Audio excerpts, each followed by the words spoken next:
নিজের তিন ছেলের মধ্যে যে কোনো একজনকে পেশাদার ফুটবলার বানানোর স্বপ্ন দেখতেন অ্যাডলফো দিবালা, কিন্তু তার বড় দুই ছেলে বাবার স্বপ্ন পূরণের পথে না হেঁটে বেছে নেন ভিন্ন পেশা। তবুও আশা ছাড়লেন না অ্যাডলফো দিবালা। নিজের স্বপ্ন পূরণে বেছে নেন তৃতীয় সন্তানকে। কনিষ্ঠতম সন্তানের নাম রাখলেন পাওলো অ্যাডলফো দিবালা। ছোট্ট পাওলো ছিলেন বাবার একান্ত বাধ্যগত সন্তান। সেই সাথে ফুটবলের প্রতিও ছিল তার তীব্র ভালোবাসা। ফুটবল ছিল তার কাছে মতো। স্বাভাবিকভাবেই দিবালার বাবার 2-2-4 অঙ্কটা যেন মিলেই গিয়েছিল। অ্যাডলফো দিবালা বিত্তশালী কোনো মানুষ ছিলেন না, কিন্তু ছোট ছেলেকে ফুটবলার বানানোর জন্য তিনি উঠে পড়ে লেগেছিলেন। ট্রেনিং গ্রাউন্ড থেকে বাসার দূরত্ব বেশি হওয়ায় প্রতিদিন নিজের গাড়িতে করে ছেলেকে ট্রেনিংয়ে নিয়ে যেতেন। এজন্য প্রায় প্রতি মাসে গাড়ির জ্বালানি খরচ বাবদ তার বেতনের অর্ধেকটাই খরচ হয়ে যেত। পাওলো দিবালাও বাবার স্বপ্নের কথা সবসময় মাথায় রাখতেন, কিন্তু নিয়তির কি নির্মম পরিহাস।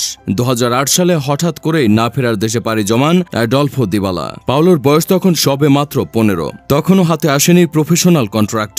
সিনিয়র লেভেলে প্রথম সিজনেই আর্জেন্টাইন লিগে তুলকালাম কাণ্ড বাঁধিয়ে দিয়েছিলেন পাওলো দিবালা। সর্বকনিষ্ঠ গোলদাতা হিসেবে মারিও ক্যাম্পেসের রেকর্ড ভাঙার পাশাপাশি করেছিলেন 2টো হ্যাট্রিক, আর সেখান থেকেই তার লাজোয়া নামের উৎপত্তি। এরপর খুব দ্রুতই ইউরোপে পা রাখেন এই আর্জেন্টাইন। ইতালির পালেরমো শহর থেকে পাড়ি জমান তুরিনের বুড়িদের ডেরায়। সেখানে কখনো সেন্টার ফরওয়ার্ড হয়ে গোলের পর গোল করেছেন, কখনো হিগুয়েন, ক্রিস্টিয়ানো রোনালদোকে জায়গা করে দিতে খেলেছেন প্লে মেকার হিসেবে। তাতে অবশ্য ভার্সেটাইল পাওলো দিবালার পারফরমেন্স কখনো ড্রপ করেনি। ঘন ঘন ইনজুরি মূলত তাকে শেষ করে দিয়েছে।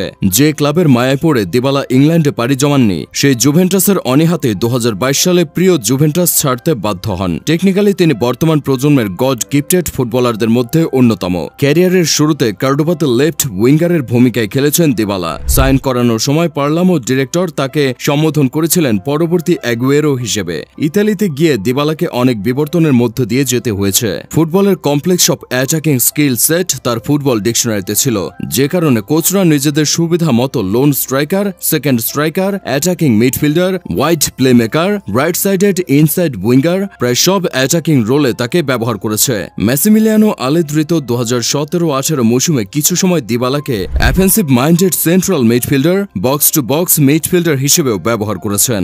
এত হাই প্রোফাইল একজন ফুটবলার হওয়ার পরও দিবালা অধিকাংশ সময়ই পাদপ্রদীপের আলোর বাইরে থেকেছেন। অ্যাটাকিং প্লেয়ার হয়েও জাতীয় দলে ফুটবলের খুদে জাদুকর লিওনেল মেসি, ক্লাবে পর্তুগিজ মহাতারকা রোনালদোর টিমমেট হওয়াটা তার জন্য সৌভাগ্যের চেয়ে বেশি দুর্ভাগ্যের কিনা তা নিয়ে বিস্তর আলাপ আলোচনা করাই যায়। তবে এক্ষেত্রে দিবালার দুর্ভাগ্যের পাল্লাটা যে বেশ ভারী সেটা মানতে বাধ্য হবেন যে কোনো ফুটবল প্রেমী। দেশের হয়ে বিশ্বকাপ জিতেও দিবালার মনে রাখার মতো অবদান কেবল পেনাল্টি শুটআউটে করা একটি গোল। ক্রিস্টিয়ানো রোনালদো জুভেন্টাসে থাকা অবস্থায় প্লেয়ার অব দ্য সিজন হয়েছিলেন আলোচনার বাইরে। বেরসিক ইনজুরির কারণে বিশ্বের কোনো টপ ক্লাব 2 বছর আগে দিবালাকে নিতে কোনো আগ্রহই দেখায়নি। পাওলো দিবালাকে হতভাগা ফুটবল ইতিহাসের আরেকটি আক্ষেপ বলে সম্বোধন করলেও কি ভুল হবে?